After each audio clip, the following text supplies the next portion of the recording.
مسلمان ہونے کے بعد اور کامل ایمان ہونے کے بعد بندہ دوسروں کی خامیاں نکالتا پھرے، خود ہی سوال بنا کر خود ہی جواب دیتا پھرے، یہ ٹھیک ہے جبکہ باقی کوئی مسلک ایکسیپٹ نہ کریں؟ اچھا لکھا ہوا ہے جی، نام بھی لکھا ہے، نام تو مجھے لینے کی ضرورت نہیں، آگے دیوبندی لکھا ہوا ہے تو پھر مجھے نام لینے کی ضرورت نہیں ہے۔ تو پہلی بات ہے کہ جس شخص کا یہ دعویٰ ہے نا کہ وہ کامل الایمان ہو چکا ہے تو اس کی گمراہی کے لیے اتنا ہی کافی ہے۔ یہ تو دعویٰ ان لوگوں نے نہیں کیا جو کامل الایمان تھے، صحابہ اور اہل بیت رضی اللہ عنہم اجمعین وعلیہم السلام اجمعین۔ خود ہی سوال بنا کر جواب دیتا پھرتا ہے تو میرا خیال ہے یہ پرچی آپ کی میرے پاس پہنچ گئی تو آپ کو اس مولویوں کے ایک اور جھوٹ کا جواب مل چکا ہوگا کہ یہ پرچی آتی ہے ہمارے پاس، ٹھیک ہے۔ اپنے علماء کو کہ اپنے جمعے کے خطبوں سے باہر نکلیں، باہر دنیا بدل چکی ہے۔ جیسے اصحاب الکاف جب نکلے تھے تو ان کو پتہ نہیں تھا باہر دنیا بدل چکی ہے، وہ غار میں ہی تھے، تو ان کو کہ باہر نکلیں دنیا بدل چکی ہے، اب لوگ یہ بات کرتے ہیں۔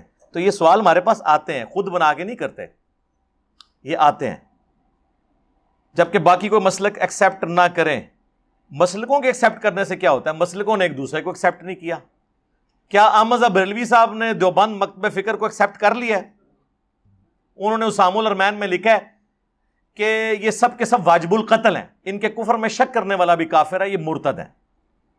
جب احمد بریلوی صاحب دیوبندیوں کو کافر، مرتد اور واجب القتل سمجھتے ہیں تو میں تو بہت اچھا ہوں، میں تو کہتا ہوں میرے مسلمان بھائی ہیں، میں ان کے پیچھے نمازیں بھی پڑھتا ہوں، صرف علمی اختلاف رکھتا ہوں۔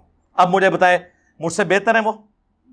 اب آئیں دوسری طرف، دیوبندیوں نے المحند علی المفند میں لکھا ہے کہ احمد بریلوی اور ان کی پوری جماعت ایک شیطانی لشکر ہے جو ہم پہ حملہ آور ہوا ہے، جس طرح کے انبیاء کرام کے اوپر شیاطین حملہ آور ہوتے تھے، علماء دیوبند رضی اللہ عنہم پر یہ ہوئے ہیں۔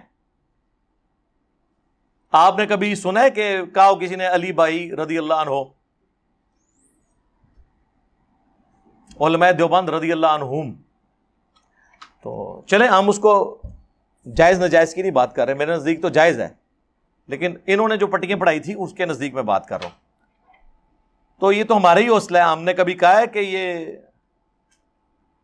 شیاطین جو انبیاء پہ شیاطین حملہ آور ہوتے تھے وہ کون سے ہوتے تھے؟ مسلمان شیاطین یا کافر؟ کافر۔ تو علماء دیوبند نے پھر بریلویوں کو کیا کہا؟ کافر۔ تو یہ مسلک تو ایک دوسرے کو ایکسیپٹ نہیں کر رہے، ایکسیپٹنس صرف ہم دے رہے ہیں، اور آپ دیکھیں ہم صرف ایکسیپٹنس دے رہے ہیں، ہمیں یہ ایکسیپٹنس دینے کے لیے تیار نہیں ہے۔ کیوں؟ یہ ہمیں مجبور کر رہے ہیں کہ آپ بھی ہماری طرح نان سٹیٹ ایکٹر بن جائیں، ایک دوسرے کی تکفیر شروع کر دیں، یہی کہنا چاہ رہے ہیں نا۔ اور ان کی خواہش ہے، کیوں؟ جس بلی کی دم کٹ جائے نا اس کی خواہش ہوتی ہے کہ ساری بلیوں کی دم کٹ جائے تاکہ میری دم نظر نہ آئے۔ اب ان کو نظر آ رہا ہے کہ جی ہماری دمیں تو کٹی ہوئی تھیں۔ اب لوگوں کو پہلی دفعہ یہ پتہ چلا ہے کہ یار تکفیر نہیں کرنی، ایک دوسرے کے ساتھ پیار محبت سے کو ایگزسٹ کرنا ہے، صرف ایک علمی اختلاف رکھنا ہے۔ اور یہ سب کچھ کیوں نہیں انہوں نے ہونے دیا؟ صرف ایک وجہ تھی، چندہ۔ اگر بریلوی دیوبندی یہ ایکا کر لیں کہ ہم دونوں ایک ہیں، ہمارا کوئی آپس میں صرف علمی اختلاف ہے، ایک دوسرے کے پیچھے نماز بھی پڑھیں گے، تو پھر بریلویوں کا چندہ دیوبندیوں کی مسجد میں جائے گا، دیوبندیوں کا بریلویوں کی مسجد میں۔ تو پھر آپ سمجھ سکتے ہیں کہ اس پورے سسٹم کا جو بینیفیشری ہے وہ کبھی یہ گوارا کرے گا؟ نہیں۔